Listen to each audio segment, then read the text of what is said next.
Chapter 28.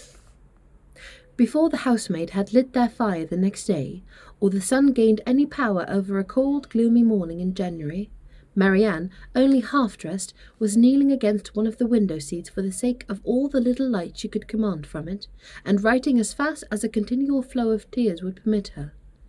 In this situation, Eleanor, roused from sleep by her agitation and sobs, first perceived her, and after observing her for a few moments with silent anxiety, said, in a tone of the most considerate gentleness, "Marianne, may I ask—" "No, Eleanor," she replied.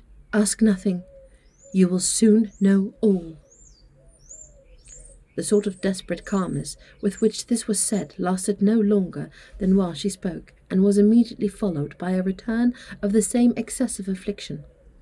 It was some minutes before she could go on with her letter, and the frequent bursts of grief which still obliged her, at intervals, to withhold her pen, were proofs enough of her feeling how more than probable it was that she was writing for the last time to Willoughby.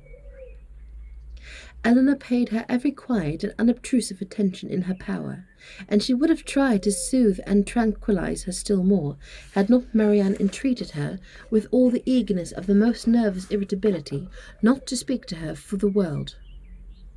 In such circumstances it was better for both that they should not be long together, and the restless state of Marianne's mind not only prevented her from remaining in the room after a moment she was dressed, but requiring at once solitude and continual change of place, made her wander about the house till breakfast time, avoiding the sight of everybody. At breakfast she neither ate nor attempted to eat anything, and Eleanor's attention was then all employed, not in urging her, not in pitying her, nor in the appearing to regard her, but in endeavouring to engage Mrs. Jennings' notice entirely to herself. As this was a favourable meal with Mrs. Jennings, it lasted a considerable time, and they were just settling themselves after it round the common work table, when a letter was delivered to Marianne, which she eagerly caught from the servant, and, turning of a death-like paleness, instantly ran out the room. Eleanor, who saw as plainly by this as if she had seen the direction that it must come from Willoughby, felt immediately such a sickness at heart as made her hardly able to hold up her head, and sat in such great tremor as made her fear it impossible to escape Mrs. Jennings' notice. That good lady, however, saw only that Marianne had received a letter from Willoughby, which appeared to her a very good joke, and which she treated accordingly, by hoping with a laugh that she would find it to her liking. Of Eleanor's distress, she was too busily employed in measuring the lengths of worsted for her rug to see anything at all, and calmly continuing her talk, as soon as Marianne disappeared, she said, "Upon my word, I never saw a young woman so desperately in love in my life. My girls were nothing to her, and yet they used to be foolish enough. But as for Miss Marianne, she is quite an altered creature. I hope from the bottom of my heart he won't keep her waiting much longer, for it is quite grievous to see her look so ill and forlorn. Pray, when are they to be married?" Eleanor, though never less disposed to speak than at that moment, obliged herself to answer such an attack as this, and therefore, trying to smile, repeated, "And have you really, ma'am, talked yourself into a persuasion of my sister's being engaged to Mr. Willoughby? I thought it had been only a joke. But so serious a question seems to imply more, and I must beg, therefore, that you will not deceive yourself any longer. I do assure you that nothing would surprise me more than to hear of their going to be married." For shame, Miss Dashwood! How can you talk so? Don't we all know that it must be a match? That they were head over heels and ears in love from the first moment they ever met? Did not I see them together in Devonshire every day and all day long? And did I not know that your sister came to town with me on purpose to buy wedding clothes? Come, this won't do, because you are so sly about it, you think nobody else has any senses. But it is no such thing, I can tell you, for it has been known all over town this ever so long. I tell everybody of it, and so does Charlotte." "Indeed, ma'am," said Eleanor very seriously, "you are mistaken. Indeed, you are doing a very unkind thing in spreading the report, and you will find that you have, though you will not believe me now." Mrs. Jennings laughed again, but Eleanor had not spirits to say any more, and eager at all events to know what Willoughby had written, hurried away to their room, where, on opening the door, she saw Marianne stretched on the bed, almost choked by grief, one letter in her hand, and 2 or 3 others lying by her. Eleanor drew near, but without saying a word, and seating herself on the bed, took her hand, kissed her affectionately several times, and then gave way to a burst of tears, which at first was scarcely less violent than Marianne's. The latter, though unable to speak, seemed to feel all the tenderness of this behaviour, and after some time thus spent in joint affliction, she put all the letters into Eleanor's hand, and then covering her face with her handkerchief, almost screamed with agony. Eleanor, who knew that such grief, shocking as it was to witness, must have its course, watched her by till this excess of suffering had somewhat spent itself, and then, turning eagerly to Willoughby's letter, read as follows. Bond Street, January. My dear Madam, I have just had the honour of receiving your letter, for which I beg to return my sincere acknowledgments. I am much concerned to find that there was anything in my behaviour last night that did not meet your approbation, and though I am quite at a loss to discover in what point I could be so unfortunate as to offend you, I entreat your forgiveness of what I can assure you to have been perfectly unintentional. I shall never reflect on my former acquaintance with your family in Devonshire without the most grateful pleasure, and I flatter myself it will not be broken by any mistake or misapprehension of my actions. My esteem for your whole family is very sincere, but I have been so unfortunate as to give rise to a belief of more than I felt, or meant to express. I shall reproach myself for not having been more guarded in my profession of that esteem. That I should ever have meant more, you will allow to be impossible, when you understand that my affections have long been engaged elsewhere, and it will not be many weeks, I believe, before this engagement is fulfilled. It is with great regret that I obey your commands of returning the letters with which I have been honoured from you, and the lock of hair which you so obligingly bestowed on me. I am, dear madam, your most obedient humble servant, John Willoughby. With what indignation a letter as this must be read by Miss Dashwood may be imagined. Though aware, before she began it, that it must bring a confession of his inconsistency and confirm their separation forever, she was not aware that such language could be suffered to announce it, nor could she have supposed Willoughby capable of disparting so far from the appearance of any honourable and delicate feeling, so far from the common decorum of a gentleman, as to send a letter so impudently cruel, a letter which, instead of bringing with its desire of release of any professions of regret, acknowledgment, no breach of faith, denied all peculiar affection whatever. A letter of which every line was an insult, and which proclaimed its writer to be deep in hardened villainy. She paused it over for some time with indignant astonishment, then read it again and again. But every perusal only served to increase her abhorrence of the man, and so bitter were her feelings against him that she dared not trust herself to speak, lest she might wound Marianne still deeper by treating their disengagement, not as a loss of her of any possible good, but as an escape from the worst and most irredeemable of evils, a connection for life with an unprincipled man, as a deliverance by the most real, a blessing the most important. In her earnest meditation on the contents of the letter, on the depravity of that mind which could dictate it, and probably on the very different mind of a very different person, who had no other connection whatever with the affair than what her heart gave with everything that passed, Eleanor forgot the immediate distress of her sister, forgot that she had 3 letters on her lap yet to unread, and so entirely forgot how long she had been in the room, that when, on hearing a carriage drive up to the door, she went to the window to see who could be coming so unreasonably early. She was all astonishment to perceive Mrs. Jennings' chariot, which she knew had not been ordered till 1. Determined not to quit Marianne, though hopeless of contributing at present to her ease, she hurried away to excuse herself from attending Mrs. Jennings on account of her sister being indisposed.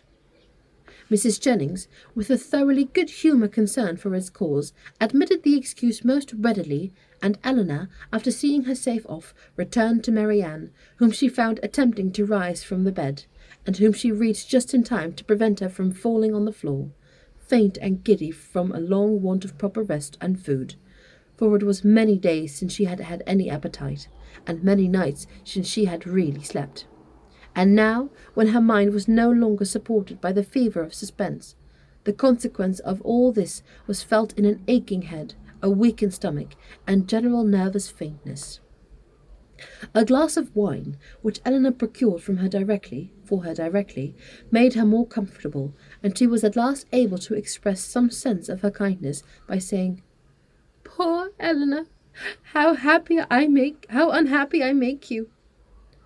"I only wish," replied her sister, "there was anything I could do which might be of comfort to you." This, as anything else would have been, was too much for Marianne, who could only exclaim in the anguish of her heart, "Oh, Eleanor, I am miserable indeed," before her voice was entirely lost in sobs. Eleanor could no longer witness this torrent of unresisted grief in silence. "Exert yourself, dear Marianne," she cried. "If you would not kill yourself and all who you love, think of your mother. Think of her misery while you suffer. For her sake you must exert yourself." I cannot, cried Marianne. Leave me. If I distress you, leave me. Hate me, forget me. But I do not torture me so. Oh, how easy for those who have no sorrow of their own to talk of exertion. Happy Eleanor, you cannot have any idea of what I suffer. Do you call me happy, Marianne? Ah, if you knew. And you can believe me to be so while I see you so wretched. Forgive me, throwing her arms round her sister's neck. I know you feel for me. I know what a heart you have. But yet you must be happy. Edward loves you. What can do away such happiness as that? Many circumstances, said Eleanor solemnly. No, cried Marianne wildly. He loves you, and only you. You can have no grief. I can have no pleasure while I see you in this state, and you will never see me otherwise. Mine is a misery which nothing can do away. You must not talk so, Marianne. Have you no comforts, no friends? Is your loss such as leaves no opening for consolation? Much as you suffer now, think of what you would have suffered if the discovery of his character had been delayed to a later period, if your engagement had been carried on for months and months, as it might have been, before he chose to put an end to it. Every additional day of unhappy confidence on your side would have made the blow more dreadful. Engagement? Cried Marianne. There has been no engagement. No engagement? No, he is not so unworthy as you believe him. He has broken no faith with me. But he told you that he loved you. Yes. No. Never absolutely. It was every day implied, but never professed, declared. Sometimes I thought I had been, but it never was. Yet you wrote to him. Yes. Could that be wrong after all that had passed? But I cannot talk. Eleanor said no more, and returning again to the 3 letters which now raised a much stronger curiosity than before, directly ran over the contents of all. The first, which was what her sister had sent on their arrival in town, was to this effect. Berkeley Street, January. How surprised will you be, Willoughby, on receiving this? And I think you will feel something more than surprise when you know I am in town. An opportunity of coming hither, though with Mrs. Jennings, was a temptation we could not resist. I wish you may receive this in time to come here tonight, but I will not depend on it. At any rate, I shall expect you tomorrow. For the present, adieu. M.D. Her note, which had been written on the morning after the dance at the Middletons, was in these words. I cannot express my disappointment in having missed you the day before yesterday, nor my astonishment at not having received any answer to a note which I sent you above a week ago. I have been expecting to hear from you, and still more to see you every hour of the day. Pray call again as soon as possible, and explain the reason of my having expected this in vain. You had better come earlier another time, because we are generally out by 1. We were last night at Lady Middleton's, where there was a dance. I have been told you were asked to be of the party, but could it be so? You must be very much altered indeed since we parted, if that could be the case, and you were not there. but I will not suppose this possible, and I hope very soon to receive your personal assurance of its being otherwise. The contents of her last note to him were these. What am I to imagine, Willoughby, by your behaviour last night? Again, I demand an explanation of it. I was prepared to meet you with the pleasure with which our separation naturally produced, but with the familiarity which our intimacy at Barton appeared to me to justify. I was repulsed indeed. I have passed a wretched night in endeavouring to excuse a conduct which can scarcely be called less than insulting, but I thought I have not been yet able to form any reasonable apology for your behaviour. I am perfectly ready to hear your justification of it. You have perhaps been misinformed or purposely deceived in something concerning me, which may have lowered me in your opinion. Tell me what it is, explain the grounds on which you acted, and I shall be satisfied in being able to satisfy you. It would grieve me indeed to be obliged to think ill of you, but if I am to do it, if I am to learn that you are not what we have hitherto believed you, that your regret for us was all insincere, that your behaviour to me was intended only to deceive, let it be told as soon as possible. My feelings are at present in a state of dreadful indecision.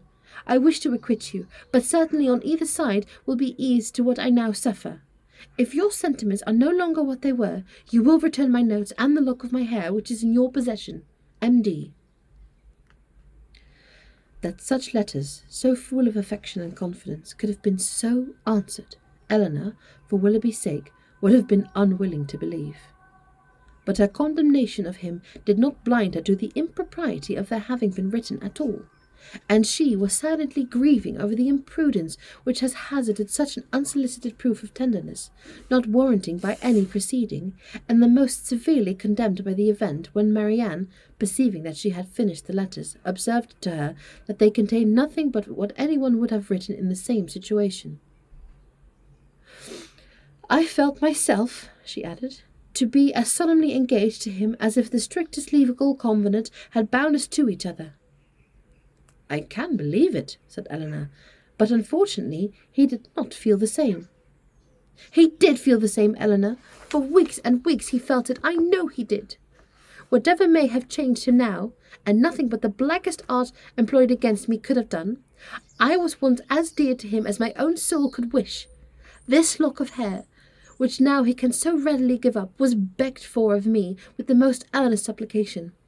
Had you seen his look, his manner, had you heard his voice at the moment? Have you forgotten the last evening of our being together at Barton? The morning that we parted too, when he told me it might be many weeks before we meet again. His distress! Can I ever forget his distress? For a moment or two she could say no more, but when this emotion had passed, she added in a firmer tone, Eleanor, I have been cruelly used, but not by Willoughby. My dearest Marianne, who but himself? By whom can he have been instigated? By all the world, rather than by his own heart. I could rather believe every creature of my acquaintance leagued together to ruin me in his opinion than believe his nature capable of such cruelty. This woman of whom he writes, whoever she may be, or anyone, in short, but your own dear self, mamma, and Edward, may have been so barbarous to belie me. Beyond you three, is there a creature in the world whom I could not rather suspect of evil than Willoughby, whose heart I know so well? Eleanor would not contend, and only replied, Whoever may have been so detestably your enemy, let them be cheated of their malignant triumph, my dear sister, by seeing how nobly the consciousness of your own innocence and good intentions support your spirits. It is a reasonable and laudable pride which resists such malevolence. No, no, cried Marianne. Misery such as mine has no pride. I care not who knows that I am wretched. The triumph of seeing me so may be open to all the world. Eleanor, they who suffer little may be proud and independent as they like, may resist insult or return mortification, but I cannot. I must feel. I must be wretched, and they are welcome to enjoy their consciousness of it, if it can. But for my mother's sake and mine, I would do more than for my own. But to appear happy when I am so miserable, oh, who can require it? Again they were both silent. Eleanor was employed in walking thoughtfully from the fire to the window, from the fire to the fire, from the window to the fire, without knowing that she received warmth from one, or discerning objects through the other. And Marianne, seated at the foot of the bed, with her head leaning against one of its posts, again took up Willoughby's letter, and after shuddering over every sentence, exclaimed, "Oh, it is too much! Oh, Willoughby, Willoughby, could this be yours? Cruel, cruel, nothing can acquit you. Eleanor, nothing can. Whatever he might have heard against me, he ought not to have suspected his belief. Ought he not to have told me of it, to have given me the power of clearing it myself? The lock of hair," repeating it from the letter, "which you so obligingly bestowed on me. That is unpardonable. Willoughby, where was your heart when you wrote those words? Oh, barbarously insolent. Eleanor, can he be justified?" "No, Marianne, in no possible way." "And yet this woman, who knows what her art may have been, how long it may have been premeditated, and how deeply contrived by her, who is she? Who can she be? Whom did I ever hear him talk of as a young and attractive among his female acquaintance? Oh, no one, no one. He talked only to me, only of myself." Another pause ensued. Marianne was greatly agitated, and it ended thus. "Eleanor, I must go home. I must go and comfort mamma. Can we not be gone tomorrow?" "Tomorrow, Marianne?" "Yes. Why should I stay here? I came only for Willoughby's sake. And now who cares for me? Who regards me?"